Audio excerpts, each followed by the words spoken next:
नमस्कार मित्रांनो, माय सपोर्ट या मराठी यूट्यूब चॅनलवर तुमचे सर्वांचे मनापासून स्वागत आहे।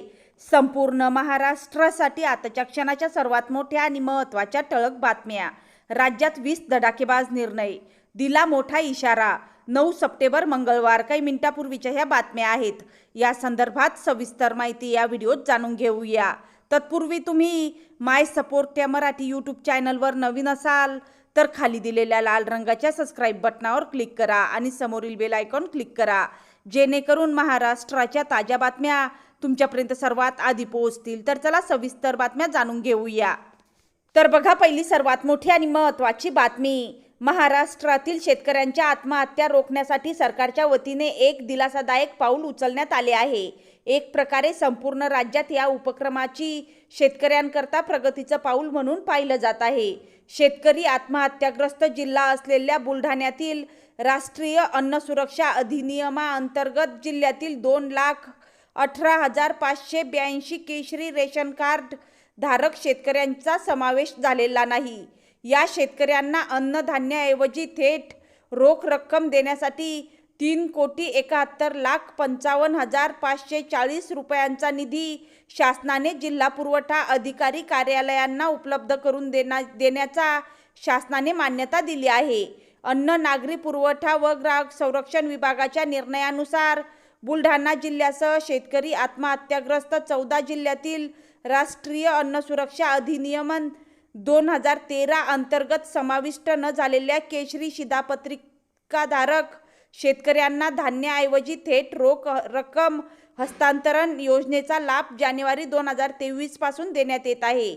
या निर्णयामुळे शेतकऱ्यांना अन्नधान्याच्या वितरणाच्या प्रक्रियेतून मुक्तता मिळाली आहे आणि त्याऐवजी आता त्यांना थेट रोख रक्कम मिळत आहे। ज्यांना राष्ट्रीय धान्य सुरक्षा अधिनियम अंतर्गत अन्नधान्य मिळत नव्हते, त्यामुळे शेतकऱ्यांना खाद्य सुरक्षेची गॅरंटी मिळण्याचा एक नवा मार्ग उपलब्ध झाला आहे। त्यानंतरची सर्वात मोठी आणि महत्त्वाची बातमी बघा। राज्य सरकारने शेतकऱ्यांच्या दीर्घकाळाच्या प्रतीक्षेला अखेर पूर्णविराम दिला आहे।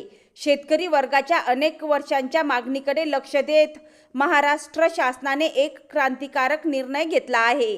प्रत्येक शेतकऱ्याला त्याच्या शेतापर्यंत जाण्यासाठी 12 फूट रुंद रस्ता उपलब्ध करून दिला जाणार आहे आणि तोही 7/12 उतार्यावर अधिकृतपणे नोंदविला जाणार आहे। शेतकऱ्यांची जुनीच पण महत्त्वाची मागणी पूर्ण झालेली आहे। अनेक शेतकरी आपल्या शेतांपर्यंत पोहोचण्यासाठी शेजारच्या जमिनीवर अवलंबून होते, त्यामुळे वाद, तंटे, कायदेशीर गुंतागुंती आणि वाहतुकीची अडचण ही नित्याची बाब बनली होती। शासनाच्या या निर्णयामुळे शेतीशी जोडलेल्या मूलभूत अडचणीवर कायमचा तोडगा निघणार आहे। त्यानंतरची सर्वात मोठी आणि महत्त्वाची बातमी बघा। सरकारी नोकरी करणाऱ्यांसाठी एक मोठी खुशखबर मिळाली आहे। केंद्र सरकार 8व्या वेतन आयोगाला लागू करण्याच्या तयारीत आहे। अर्थात याची अधिकृत अधिसूचना अद्याप जारी झालेली नाही, परंतु असे म्हटले जात आहे की येत्या 1 जानेवारी 2026 पासून 8वा वेतन आयोग लागू होणार आहे।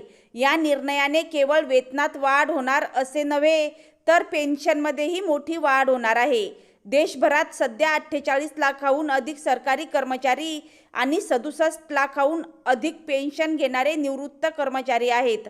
यांना या 8व्या वेतन आयोगाचा थेट फायदा होणार आहे। याआधी 7वा वेतन आयोग सुमारे 10 वर्षांपूर्वी साल 2016 मध्ये लागू झाला होता। त्यानंतरची सर्वात मोठी आणि महत्त्वाची बातमी बघा। आरक्षण मिळाल्यानंतर आता उपोषण करणार नाही, रस्त्यावर उतरणार। मुंबईत जाणारा भाजीपाला आणि दूध बंद करू असा इशारा मराठा आंदोलक मनोज जरांगे पाटील यांनी सरकारला दिला आहे। मराठा समाजाला ओबीसीतून आरक्षण मिळावे यासाठी जरांगे पाटील यांनी आझाद मैदानात आंदोलन केलं होतं। सरकारनं सर्व मागण्या मान्य केल्या।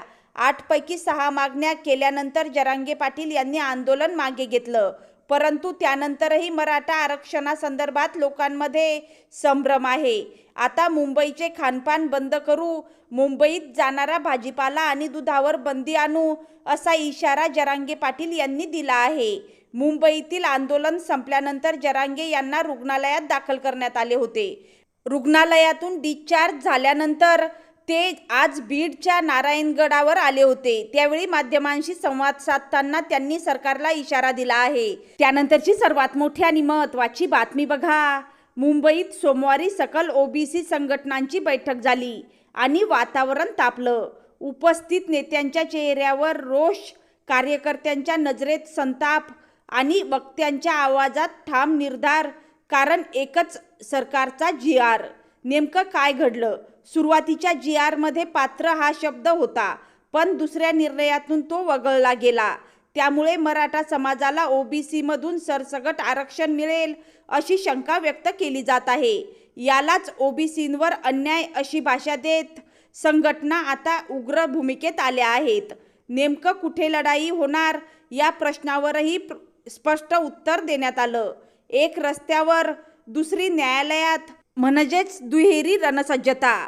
पहिला महामोर्चा ऑक्टोबरच्या पहिल्या आठवड्यात नागपुरात निघणार आहे. त्यासोबतच या आठवड्यात न्यायालयात याचिका दाखल होणार आहे. बैठकीत काँग्रेसचे नेते विजय वडेट्टीवार यांनी सरकारवर थेट प्रहार केला. आरक्षण हा सर्वांचा अधिकार आहे, पण सरसकट निर्णय घेऊन मूळ ओबीसींच्या हक्कांवर गदा आणू नका. शेतकरी आत्महत्या, बेरोजगारी, कंत्राटदारांचा मृत्यू या खऱ्या प्रश्नांपासून लक्ष हटवण्यासाठी सरकार समाज भिडवते आहे असा आरोप त्यांनी केला आहे.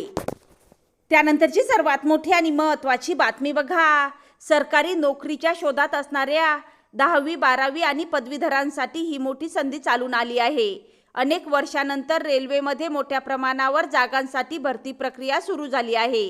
यावर्षी 30,000 जागांवर भरती होणार असल्याने अनेकांना नोकरीची संधी मिळणार आहे. त्यामुळे खाली दिलेली माहिती सविस्तर वाचून त्वरित कागदपत्रांची जुळवाजुळव करून अर्ज प्रक्रियेला सुरुवात करा.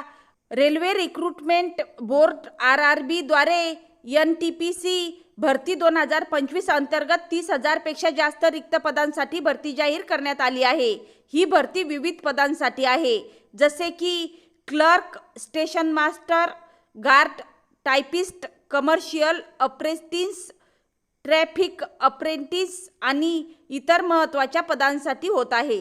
त्यानंतरची सर्वात मोठी आणि महत्त्वाची बातमी बघा. ठाणेकरांना उत्तम दर्जेदार, पर्यावरणपूरक व गारेगार प्रवास देण्याचा प्रयत्न TMT प्रशासनाकडून करण्यात येत आहे. असे असताना दुसरीकडे गणेशोत्सवाच्या निमित्ताने कोकणात व गावी गेलेल्या नागरिकांमुळे त्यांचा परिणाम थेट TMTच्या उत्पन्नावर झाल्याचे दिसून येत आहे. गणेशोत्सवाच्या काळात दिवसाकाठी 4 ते 5 लाखांच्या उत्पन्नावर पाणी सोडावे लागत होते. त्यानुसार मागील 10 दिवसात सुमारे 40 ते 45 लाखांचा फटका ठाणे परिवहन सेवेला सहन करावा लागल्याचे दिसून आले आहे. त्यानंतरची सर्वात मोठी आणि महत्त्वाची बातमी बघा. उपराष्ट्रपती पदाची निवडणूक अवघ्या काही तासांवर आली असताना भारतातील 2 महत्त्वाच्या पक्षांनी एक मोठा निर्णय घेतला आहे. चंद्रशेखर राव यांच्या नेतृत्वातील भारतीय राष्ट्र समिती अर्थात BRS आणि नवीन पटनायक यांच्या नेतृत्वात तयार झालेली बिजू जनता दल अर्थात BJD यांनी आदल्या दिवशी आपली भूमिका स्पष्ट केली. या दोन्ही राष्ट्रीय पक्षांनी घेतलेल्या निर्णयामुळे आता 9 सप्टेंबर रोजी होणाऱ्या उपराष्ट्रपती पदाच्या निवडणुकीवर त्याचा काय परिणाम होतो हे पाहावं लागेल. त्यानंतर बघा, पंतप्रधान नरेंद्र मोदी यांचा वाढदिवस यावेळी अतिशय खास पद्धतीनं साजरा करण्याची तयारी सुरू आहे. पंतप्रधान नरेंद्र मोदी यांच्या वाढदिवसानिमित्त भाजपने 17 सप्टेंबर ते 2 ऑक्टोबर या कालावधीमध्ये सेवा पंधरवाडा साजरा करण्याचा निर्णय घेतला आहे. या कालावधीत देशभरात अनेक समाजोपयोगी उपक्रमांचं आयोजन करण्यात येणार आहे.